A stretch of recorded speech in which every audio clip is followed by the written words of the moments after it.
Bonjour. Les districts présentés dans les livres et les films constituent la nation dystopique de Panem. Chaque district était responsable d'un segment différent de l'économie de Panem. Et, ensemble, ils maintenaient le monde post-apocalyptique habitable. Voici les districts expliqués, et c'est juste après ça.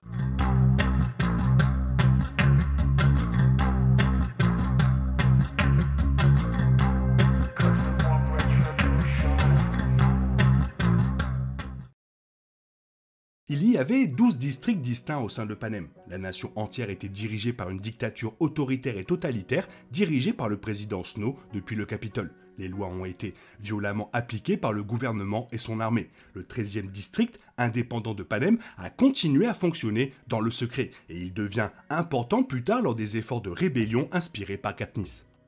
Chaque année, Panem obligeait 2 enfants de chaque district à participer aux Hunger Games, un événement meurtrier qui opposait des citoyens innocents les uns aux autres. En raison des jeux et du traitement réservé par le gouvernement à la majeure partie de Panem, de nombreux districts considéraient le Capitole comme leur ennemi. Toutefois, le gouvernement dépendait fortement des districts pour fournir des produits provenant d'un large éventail d'industries. La carte de l'Amérique du Nord a été clairement éditée pour montrer les effets du futur, comme la disparition de la Floride et le grand fossé dans le paysage californien. Chaque district représenté sur la carte a une fonction plus importante au sein de l'univers.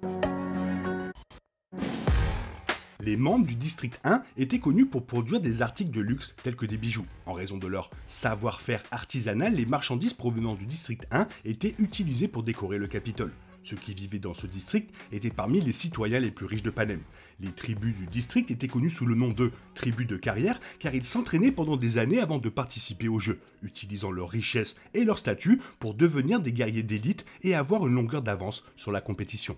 Les anciens vainqueurs du district 1 incluent Gloss, Cashmere et Augustus Brown. Parmi les autres citoyens notables du district 1 figure Marvel, un tribut dans le premier film joué par Jack Quaid et la première personne tuée par Katniss. Situé dans les montagnes rocheuses, le district 2 était l'une des plus grandes communautés de Panem. Elle abritait également des citoyens riches, ce qui créait une relation positive avec le Capitole. Le district 2 était connu pour sa maçonnerie et la fabrication des armes. Dans les films, il a été révélé que l'armée de casques bleus du Capitole s'est entraînée dans le district 2. Parmi les vainqueurs du district 2 figurent Brutus, Enobaria et Lim, tandis que d'autres membres notables incluent Clove et Cato, les méchants du premier film. L'industrie principale du district 3 était la technologie, car les habitants y produisaient des téléviseurs, des ordinateurs et d'autres appareils électroniques. Lors de la tournée de victoire de Katniss, elle a remarqué que le district 3 était l'un des districts les plus rebelles. L'un des membres les plus mémorables du district était Beatty, un vainqueur qui a démontré ses connaissances en ingénierie et en technologie à plusieurs reprises au cours de la deuxième rébellion de Panem. Il est rejoint dans les 75e Hunger Games par sa compatriote vainqueur du district 3, Wyress, qui a été tué pendant les Jeux.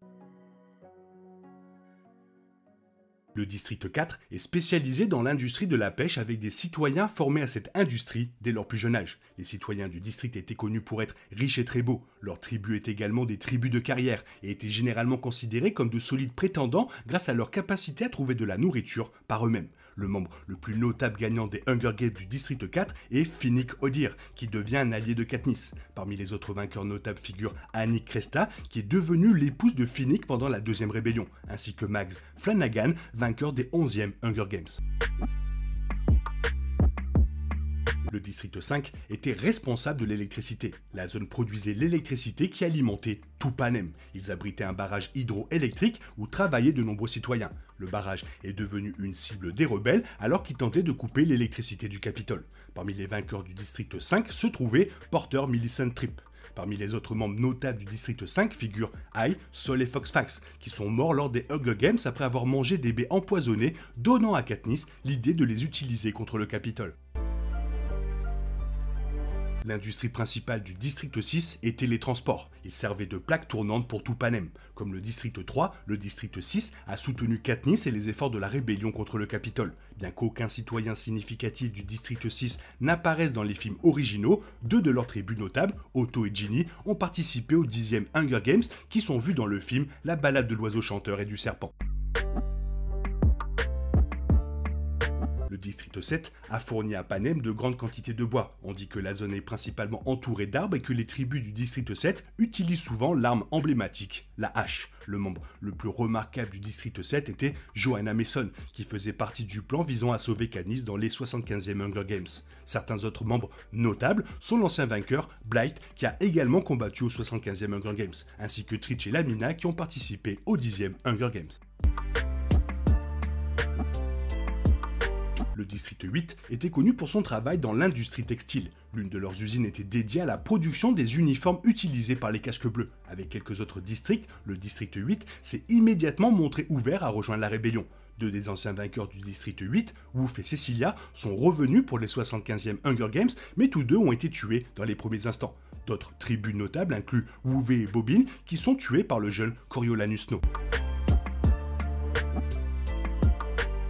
La principale industrie au centre du district 9 était la production céréalière. La zone était le quartier le moins référencé de tout Panem.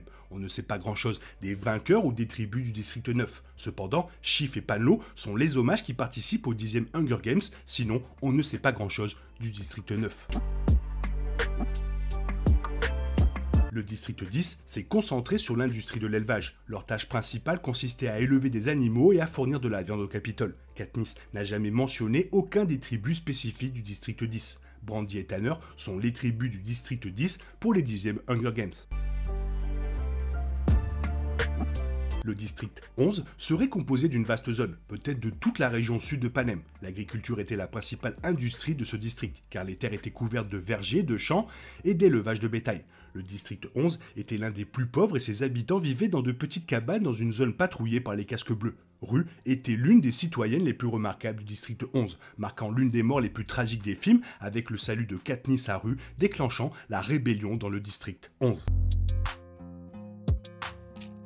Le district 12 était le district le plus petit et le plus pauvre de Panem. Le district était situé dans les Appalaches et leur principale industrie était l'extraction du charbon. Après la seconde rébellion, la mine de charbon fut fermée et le district commença à produire des médicaments. Katniss, Peeta, Gale et Haymitch étaient des membres notables du district 12 et sont devenus le centre de la deuxième rébellion. Lorsque Katniss est sauvée des 75e Hunger Games par les rebelles, le président Snow bombarde le district 12 en guise de punition. Lucy Gray, l'héroïne de son film, est également un tribut du district 12 qui a combattu lors des 10e Hunger Games. On pensait que le district 13 avait été détruit par le Capitole lors de la première rébellion, mais il a manifestement conclu un accord pour agir en tant que nation indépendante. Avant sa sécession, le district 13 était connu pour ses mines de graphite, mais son industrie cachée était la technologie nucléaire. Les installations souterraines du district 13 sont devenues plus tard le centre de la nouvelle rébellion. Les Hunger Games eux-mêmes sont encore en train d'être définis lorsque Snow est obligé de devenir un mentor, mais les districts sont déjà clairement définis par leur valeur pour le Capitole et cela se reflète dans le film. Voilà, j'espère que vous avez aimé le film, n'hésitez pas à me faire savoir votre avis dans la zone commentaire, sinon il est temps pour vous de reprendre le cours normal de votre vie, on se retrouve bientôt pour une nouvelle vidéo, bisous bisous, bye bye.